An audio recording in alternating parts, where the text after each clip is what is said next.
El tabú de la comunicación. En el programa de hoy nos acompaña Fabián Iriarte, Alejandro Ontiveros, Ariel Navarro y quien les habla, Belén Ceballos. Hoy hablaremos de 4 autoras importantes en la comunicación comunitaria popular y alternativa.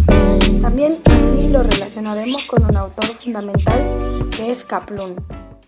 Margarita Graciano es una de las precursoras de los estudios de comunicación de las políticas comunicacionales de América Latina. Estudió sociología y se recibió en 1972 a la edad de 23 años. A fines de 1975 era perseguida por una alianza anticomunista, tristemente conocida como la AAA, fue encarcelada y le destrozaron parte de la dentadura a trompadas. Ella logra huir y se exilia en Venezuela en 1976. Ya a mediados de 1983, Margarita retorna al país, ¿sí?, con una intensa experiencia de haber transitado su exilio en Venezuela y de haber podido enseñar. El que la contacta fue Adolfo Gas, por órdenes del presidente en ese momento, Raúl Alfonsín. Y esa convocatoria se hace para que regresen todos los intelectuales exiliados en América Latina por el golpe militar que se vivía en ese país en 1976. Margarita se encarga de los discursos políticos del presidente Alfonsín y ya finalizado su gobierno, ella continúa todavía colaborando en la Fundación Argentina. Era una mujer de fuertes convicciones por su honestidad y su frontalidad, tenía un pensamiento académico político. Ese pensamiento de Graciano fue concentrado en temas de dimensión política, ¿sí?, y temas sobre las políticas públicas de comunicación y su relación en el proceso político, comunicación alternativa, Estado, poder, medios y políticas de comunicación, Estado y modelos de derecho y de planificación. Mastrini también menciona que Graciano aportó una nueva racionalidad al debate sobre las políticas nacionales de comunicación de nuestro país a partir de la lógica de los derechos humanos como base al derecho de la comunicación, al derecho del acceso a la participación, los límites a la concentración mediático, la pluralidad de voces y de fuentes fueron, entre otros, los lineamientos de las políticas públicas sostenidas a rajatabla por Graciano en aras de apuntar a una comunicación democrática. Margarita también plantea que ciencias de la comunicación tiene que tener orientaciones, dado que en aquel entonces prácticamente no existían estudios de posgrado. Así que ese campo finalmente Graciano se encarga de la orientación de políticas y planificación de la comunicación. Patricia Fasano se asocia con la comunicación comunitaria y con la investigación comunicacional en clave de etnografía. Ella tiene una mirada crítica aguda en torno a la forma de comunicación de los sectores populares. Ella en sus escritos se sitúa metodológicamente, teóricamente y políticamente en cierta forma de producción de conocimiento generalizada desde los ámbitos universitarios y las propias construcción simbólica y discursiva desarrollada desde las organizaciones populares y las experiencias comunitarias. Se encuentra vinculada con las organizaciones sociales y comunitarias. Hace hincapié a las reflexiones entre los textos clásicos de la comunicación comunitaria, popular y alternativa. En su trabajo de campo se fue acercando a una serie de investigación de procesos de producción social. Por medio de personas de organizaciones populares, realizaban intensas negociaciones simbólicas para transformar su lugar en la vida social. Es decir, que mediante prácticas culturales y políticas, a través de las cuales las personas se expresan, se nombran y decían, y de la vida en general de un modo que les era propio.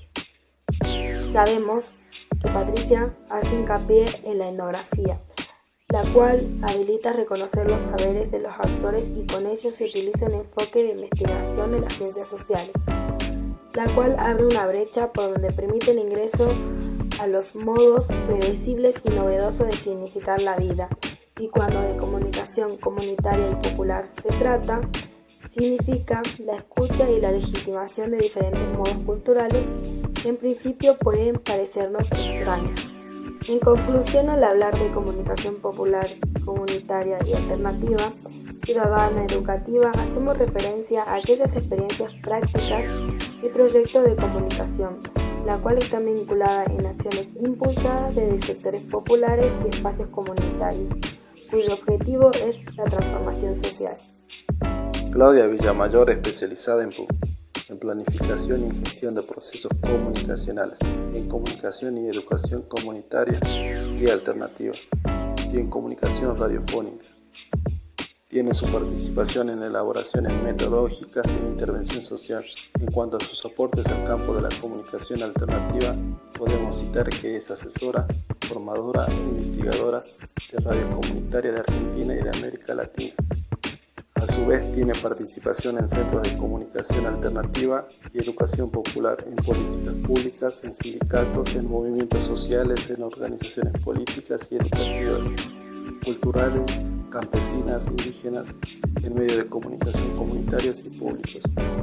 Es también integrante de la red de medios comunitarios que trabajan desde la comunicación alternativa y que buscan un cambio social. Podemos decir que también que ella interviene como periodista y como militante que se inserta en los procesos políticos. A su vez, ella forma parte de la Asociación Latinoamericana de Educación Radiofónica y su asesoría a SIGNI de América Latina y el Caribe dieron el pie al nacimiento de una radio online. Su participación en políticas públicas de comunicación fue a favor al derecho de la comunicación, a la comunicación comunitaria y popular, de los derechos de los medios socioeducativos y de los medios públicos, especialmente universitarios.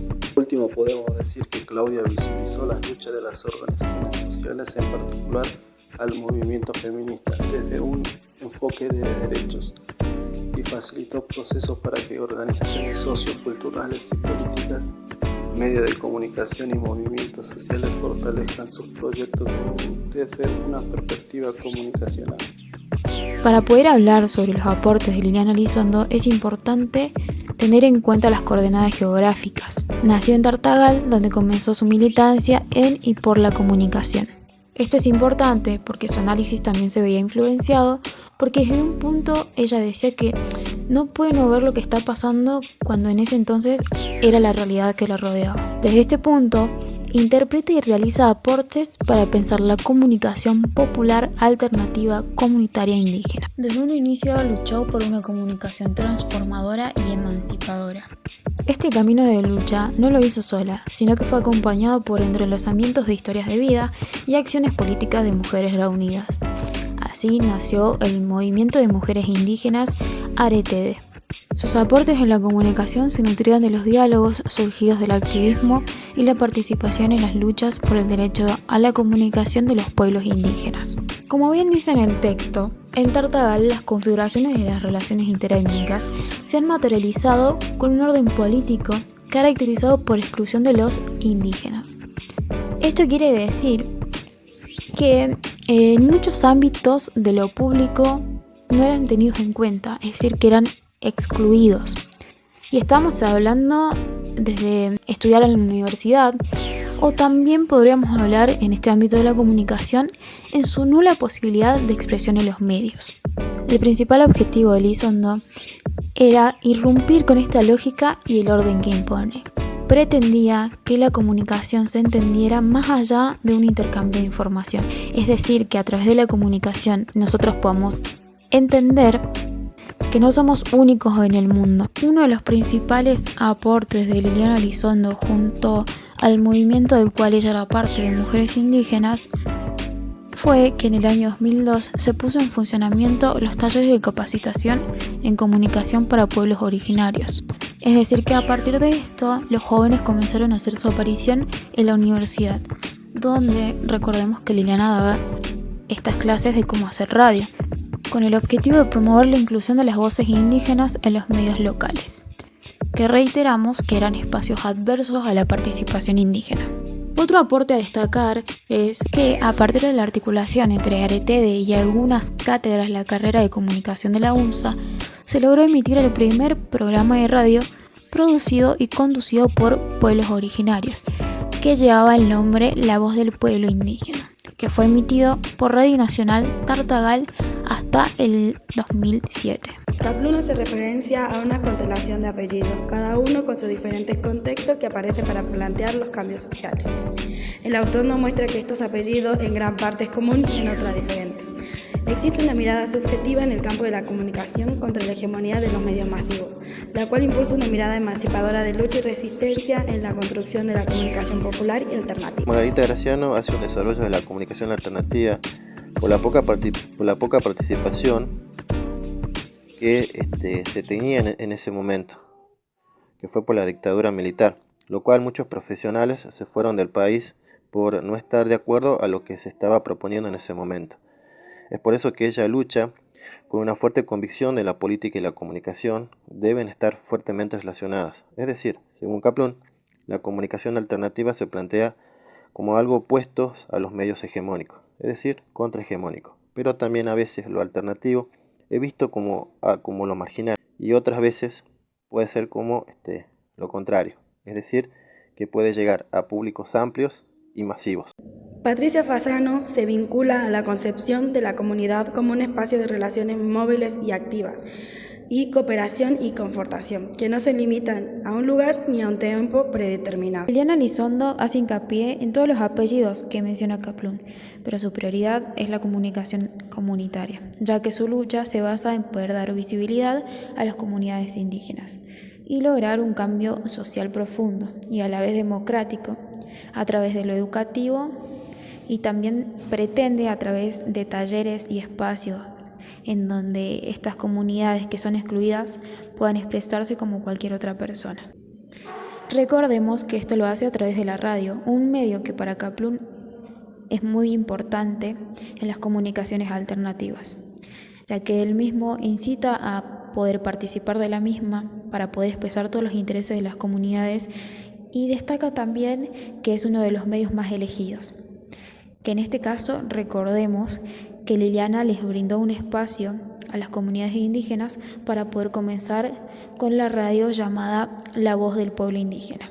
Claudia Villamayor va de la mano con lo que planteamos recientemente, porque ella también pretende plantear materiales educativos en el campo de la comunicación. Esto quiere decir que pretende, a través de la creación y la organización de procesos de formación y de investigación, poder brindar herramientas para que estas comunidades puedan expresarse. Recordemos también que Claudia Villamayor hace hincapié en la comunicación popular, en donde se centra en lo que sería la perspectiva de género, que como dijimos anteriormente, Kaplun dice que la comunicación popular se refiere a un posicionamiento a favor de los intereses de los sectores populares.